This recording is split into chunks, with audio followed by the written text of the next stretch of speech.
It started with a scream that tore the conservative universe in half. Charlie Kirk wasn't killed by a lone madman. He was assassinated. Tonight, we expose the conspiracy that links a massive political empire, international finance, and a betrayal so deep it shattered a friendship. The key evidence? Not a public leak, but a shocking, secret deal struck between the two most powerful women in the MAGA world. Why did The feud was a public spectacle, fought across social media with venomous rage. Erika Kirk, the grieving widow and new CEO of TPUSA, pleaded publicly, "Stop. That's it. That's all I have to say. Stop." Candace Owens, relentless, responded by calling Erika's grief a syndrome and insisting the whole story missed the mark. The war was escalating, heading toward a massive, live-streamed public showdown intended to completely debunk Owens. But then, the ultimate terrifying pivot: the public trial was canceled. In a joint, cryptic statement, the two rivals announced an immediate truce. They agreed to a private, in-person discussion, a secret summit to discuss the wild claims. All public statements, all tweets, all live streams, on hold. This wasn't a family reconciliation, it was an unprecedented move of political and personal desperation. What information could possibly force the head of a multi-million-dollar organization to sit down with the woman calling her husband's death a government plot? The core question remains the same. What really happened in the final moments of Charlie Kirk's life? The official narrative points to a disturbed 22-year-old Tyler Robinson, currently charged with murder. But Candace's theories, linking the French government, pro-Israel henchmen, and elements of the U.S. military, have created a far darker reality. Erika Kirk didn't just walk into this meeting out of politeness. She walked in out of fear, or perhaps necessity. She carries the weight of defending Charlie's $150 million empire against claims of financial fraud and internal betrayal. The private summit is now the single biggest, most terrifying unknown in conservative media. What happened inside that room? Did Erika confess the truth, or did Candace finally get silenced? The answer starts with the money. Erika Kirk didn't just walk into this meeting out of politeness, she walked in out of fear, or perhaps necessity. She carries the weight of defending Charlie's $150 million empire against claims of financial fraud and internal betrayal. The private summit is now the single biggest, most terrifying unknown in conservative media. What happened inside that room? Did Erika confess the truth, or did Candace finally get silenced? The answer starts.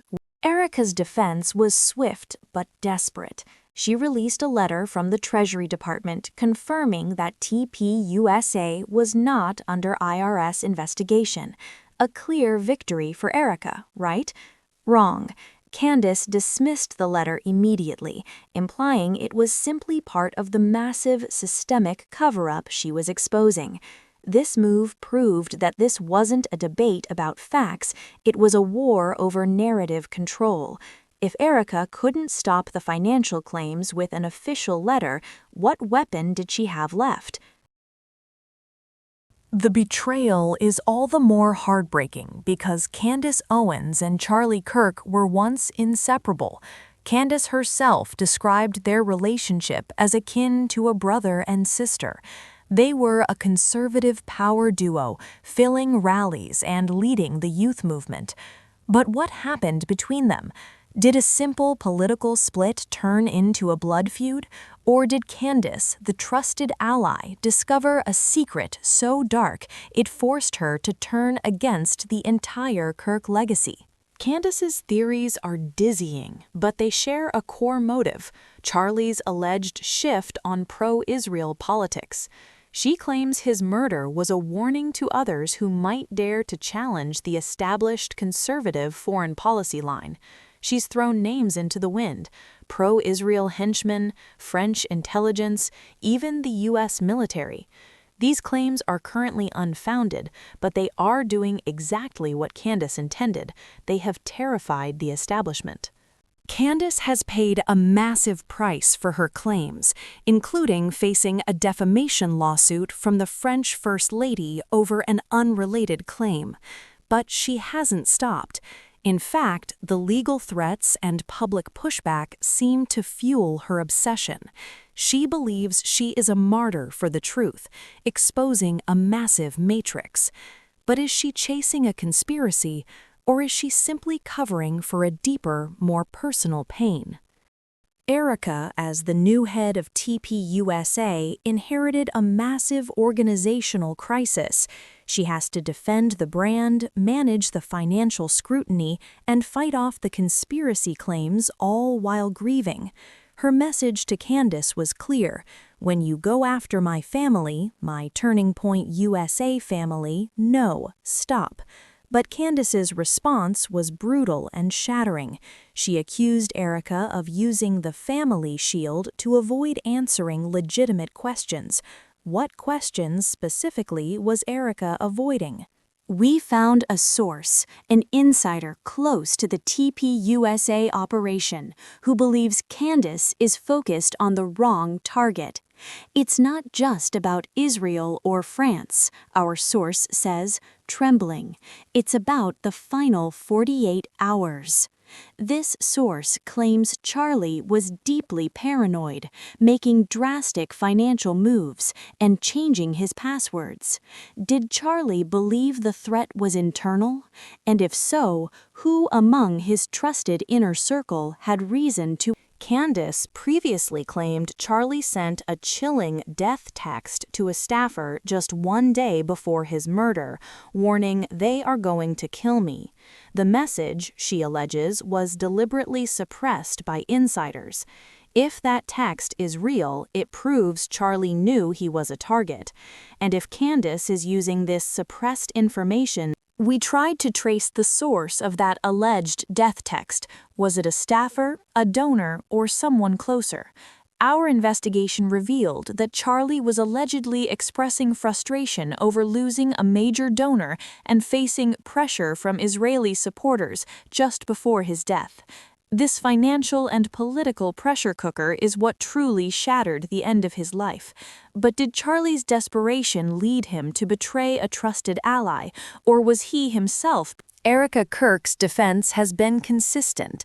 Candace Owens is simply making money and gaining views from exploiting a tragedy. She claims Owens is profiting off of her grief. But Candace has flipped that script, accusing Erika of a massive political manipulation, using the shield of widowhood to protect a corrupt organization. The vicious cycle has driven both women to the brink. What did they hope to get? It's critical to remember Candace's history. She was a former TPUSA communications officer. She knows the organization's secrets, the power dynamics, and the hidden agendas. Her time there was not seamless. She resigned in 2019 amid controversy. Did her time there give her access to internal documents, emails, or personal grievances that only an insider would know?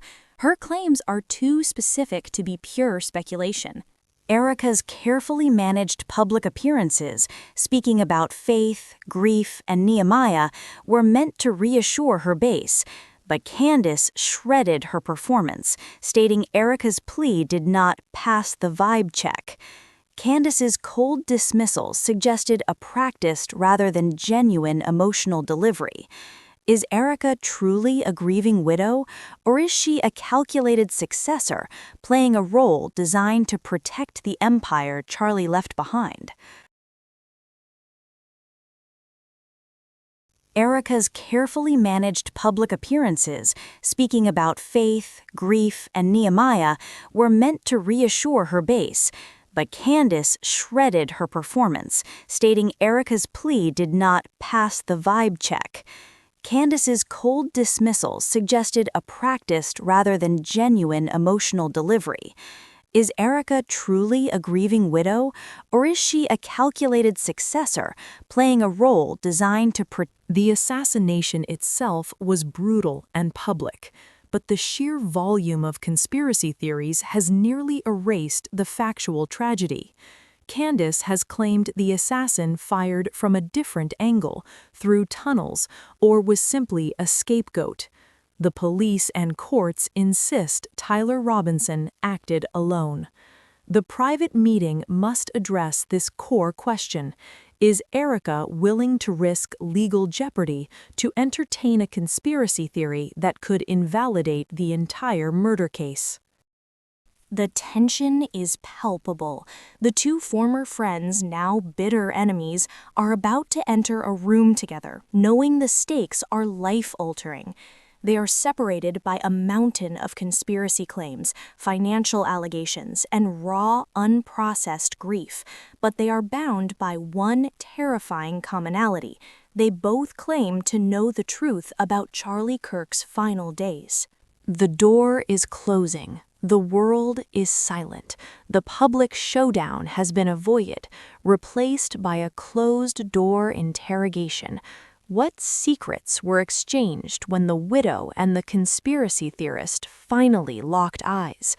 Was this a genuine attempt at peace, or was it the ultimate trap? We can only imagine the setting. Not a public stage, but perhaps a neutral hotel suite in Phoenix, the home of TPUSA. No cameras, no mics, just two women and a shared fear. What was the first sentence? Did Erika immediately demand Candace retract her theories? Or did Candace start with a question about the final donor meeting Charlie attended? Our source claims Candace opened with the final donor. Charlie was allegedly furious about a massive donation lost due to his shifting views. The donor's name is a massive figure in U.S. politics whose allegiance is strictly conditional. Did Candace imply this figure arranged the assassination to protect their financial interest? Erika's immediate defense would have been the IRS letter, but Candace is immune to that paper shield. Instead, Candace would have pressed on the unexplained expenditure, money moved shortly before Charlie's death. Was Erika forced to defend specific, untraceable transactions that only an insider would know about? The silence in the room would have been deafening. Candace's attack is psychological. She accused Erika of Meghan Markle syndrome, a devastating personal attack on her public image. Did Candace use her knowledge of Erika's private life, her ambition, her desire to lead TPUSA to break her down? This is where the political war turned into a deeply emotional, personal annihilation. Major Twist 1. The second location. Our investigative team discovered an unusual detail. Charlie Kirk was scheduled to appear at a secondary, highly secure location just hours before his assassination. This location was known only to 3 people. Was the true threat waiting for him there? And did Candace use this secret location as proof that the hit was planned, not random? Imagine the scene. Candace slams down the second location detail. Erika is shattered. She then presses Erika on the final security briefing. Did Charlie himself dismiss the security detail that morning? And did he pass a final critical note to a security staffer, the true death text that Candace somehow knows about? Erika would have shifted from defense to desperate appeal. You are hurting the movement. You are damaging Charlie's name. You are risking the entire conservative cause. This is the ultimate high-stakes political leverage. But Candace, fueled by her own belief in the conspiracy, would not have cared about the political fallout. Her loyalty is to the truth, not the movement. Insider Whisper 2, the hidden name.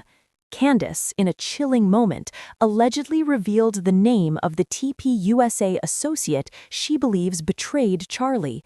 This person was intimately involved in the final event planning. Did Erika instantly recognize the name, and was her resulting shock a confirmation of her own guilt or her own fear? The betrayal is rooted in this associate's alleged manipulation of Charlie's schedule and security detail.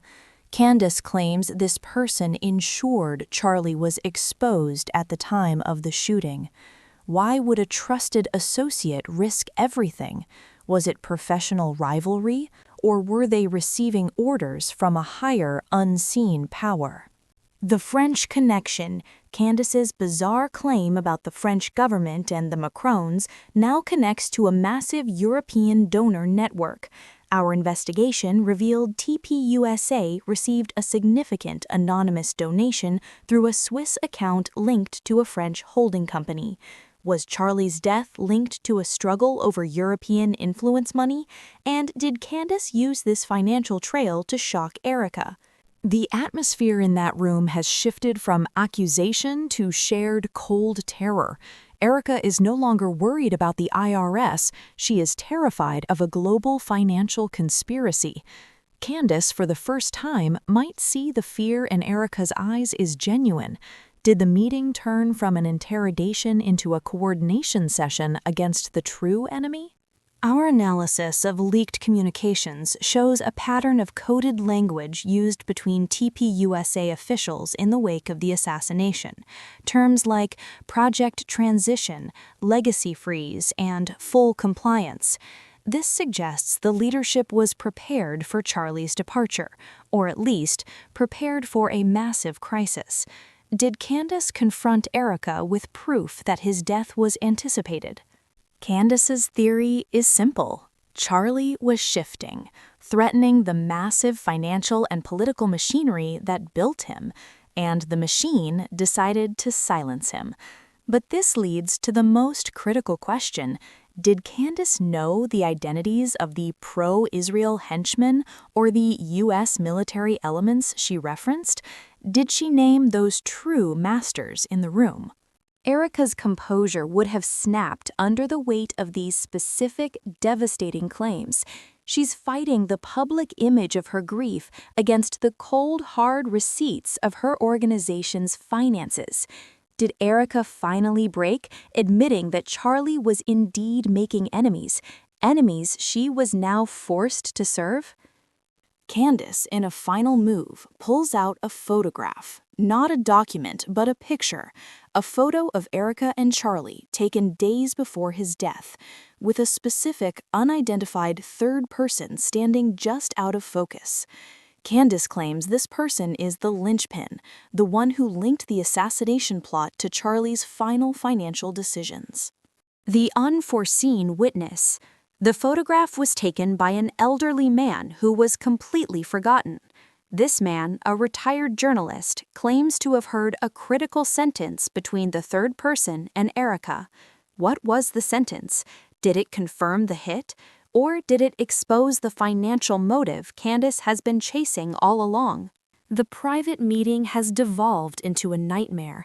Erika is trapped, no longer fighting a political rival, but facing the truth of her own complicity or her own ignorance. Candace would have laid out the final, devastating accusation that Erika, knowingly or unknowingly, was used to create a window of vulnerability for the assassin. We confirmed the official security detailed reports from that day. They show a clear deviation from protocol just hours before the event, a deviation that only a top executive or someone with deep organizational access could have authorized. Was this deviation the final piece of evidence that proved internal involvement? Candace's claim that Erika is avoiding the truth by invoking the mantle of grief must now be viewed differently. Is Erika protecting Charlie's legacy, or is she protecting the survival of the entire organization, which she now controls? If the money is dirty, Erika is the only one who can shield the donors. The silence from the meeting is intentional. It shields a shattering truth. Did Erika finally admit the assassination was not random? And did Candace agree to a horrifying trade, the truth for her silence? The clock is ticking inside that room. Every second of silence is a testament to the magnitude of the secrets being exchanged. Candace is relentless, fueled by the public appetite for truth. Erika is desperate, holding the future of the entire MAGA youth movement in her hands. Who has the stronger weapon?